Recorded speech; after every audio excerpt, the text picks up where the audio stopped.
네, 황두영 작가와 함께합니다. 어서 오세요. 예, 안녕하십니까. 네, 오늘 준비한 이슈는요. 예, 서울 택시비 기본 요금이 1,000원 인상되고 야간 할증도 시간이 더 길어지고 할증폭도 커진다는 뉴스 어제 종일 화제였는데요. 네. 택시를 이용하는 서민들이 반발하는 건 예상했던 바인데 정작 인상 이유였던 택시기사 소득 증가에도 큰 도움이 안 되고 택시 부족 문제 해결에도 한계가 있을 것이라는 비판도 제기되고 있습니다. 왜 택시기사의 그러니까 수입 증가로 이어지지 않는다는 겁니까? 예, 일단 택시비가 오르는 만큼 수요도 줄어들 것이라는 게 가장 큽니다. 헐. 네. 그래요? 네, 이번 택시비 인상안이 확정되면 요금이 평균적으로 20% 오르고 승객이 많은 특정 시간대에는 거의 2배 가까이 오르기도 합니다. 네. 우리가 가랑비 옷 젖는다고 택시비가 뭐 300원, 500원 이렇게 오르면 뭐 조금 부담스러워도 타는데 이렇게 한꺼번에 오르면 승객들이 아예 택시를 안 타는 방향으로 생활 습관을 바꿀 것이다. 이런 예상이 나오고 있습니다. 그럼 이제 그 술자리도 가볍게 1차만 하고 끝내는 네. 2차, 3차 없다. 이렇게 연결이 된다는 겁니까? 예. 그런 개인적인 측면이 일단 있습니다. 뭐 아예 대리운전을 이용한다거나 집에서 모임을 갖거나 하는 식이겠죠. 네. 더 나아가서는 식당이나 주점이 심야 영업을 안 해서 아예 유흥문화 자체가 달라질 것이다. 이렇게 보는 사람도 많습니다. 네. 저 같아도 앞으로는 딱 한 잔만 더 하자. 내가 택시비 줄게.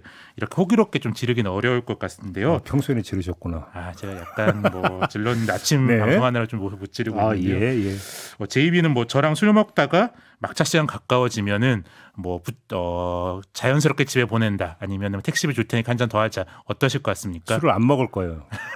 네. 농담이고요. 네. 네, 좀 상처받았고요. 되게 상처받았나 보다.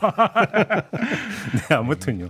실제로 택시비가 우리보다 비싼 선진국에선 클럽 등 일부 업소를 제외하면 펍이나 바처럼 가볍게 유흥을 즐기는 그렇죠. 곳은 늦게까지 영업을 안 하는 경우가 많습니다. 예. 근데 이건 뭔가 택시기사의 어떤 그 수입 문제와는 별도로 이렇게 되면 뭐 이건 뭐 꼭 나쁜 방향은 아니지 않습니까? 네, 그 외에도 이제 업무용으로 택시를 이용하는 회사들도 많지 않습니까? 특히 심야에 출퇴근해야 하는 직종에서는 택시비를 지원해 주는 경우가 많은데요. 네. 부담이 커지면 렌트카나 셔틀버스 등으로 대체하고 대면 출근, 대면 회의를 줄여 이동 자체를 줄이는 방식으로 택시 요금 인상에 대처할 것이다. 이런 예상들이 나오고 있습니다. 유흥 말고 이제 업무와 관련해서도 이제 다른 대처 방식이 나올 수가 있다. 예. 그렇다고 안 올 수도 없는 거 아닙니까? 네, 우리나라 택시 요금이 다른 선진국에 비해 너무 낮아서 적절한 요금 인상은 불가피하다 보는 이게 전문가들이 대다수 의견인데요. 예. 택시비는 중앙정부와 지자체가 통제하다 보니까 상대적으로 다른 인건비에 비해 그동안 덜 올라왔습니다. 네네. 그러다 보니 옛날에는 개인 택시 운전하면 대기업 노동자만큼은 번다. 이렇게들 얘기했는데 이제는 최저임금보다도 못 번다. 이렇게 되어버리다 보니까 네. 시장이 정상적으로 작동하지 못하는 상황이 되어버렸습니다. 네. 뭐 이걸 해결하기 위해서 뭐 그동안 산학금제다, 월급제다, 인센티브제다, 급여 체계를 계속 바꿔왔는데도 근본적인 해결책이 되지 못했습니다. 네. 그동안은 뭐 기사님들이 조금 더 길게 또 밤늦게까지 일하는 방식으로 겨우 이제 택시 시장이 유지되었었는데 이제 팬데믹을 못 견디고 이게 완전히 터져버린 거죠. 그렇죠. 네, 그걸 한 번에 올려서 메꾸려니까 승객들도 기사들도 모두 부담스러운 상황이 됐습니다. 그래서 저는 요금 인상 외에도 종합적인 대안이 필요하다. 뭐 그런 생각이 좀 듭니다. 어떤 대안인데요, 그러면? 우리나라 택시는 다 사기업들이지 않습니까? 그렇죠. 그래도 이제 저렴한 요금을 유지하면서 버스나 지하철로는 해결하지 못하는 공공적인 역할들을 좀 해왔습니다. 네.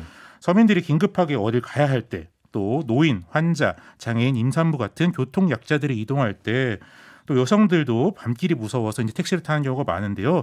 그럴 때마다 택시가 없다면 국민들이 대중교통 대책 내놓아라 얼마나 불만이 커지겠습니까?